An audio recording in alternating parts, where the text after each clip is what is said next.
Hello friends, ఈరోజు recipe వచ్చేసి కాకరకాయ మసాలా కర్రీ. కాకరకాయ మసాలా కర్రీ కోసం కాకరకాయలు తీసుకొని వాటిని పీల్ తీసేసి సన్నగా కట్ చేసుకోవాలి. నెక్స్ట్ మసాలా కోసం ధనియాలు, ఆవాలు, జీలకర్ర, కొబ్బరి, పల్లీలు అన్నీ వేయించుకొని మిక్సీ జార్లో వేసుకొని పౌడర్ లాగా చేసుకోవాలి.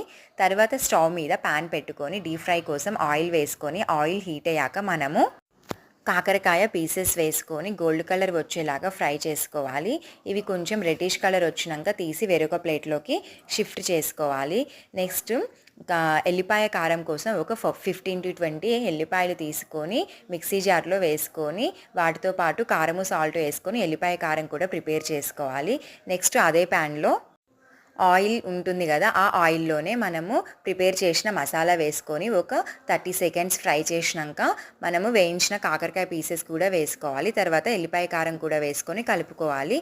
అంతే అండి, కర్రీ రెడీ అయిపోతుంది. వీడియో నచ్చితే సబ్స్క్రైబ్ చేయండి.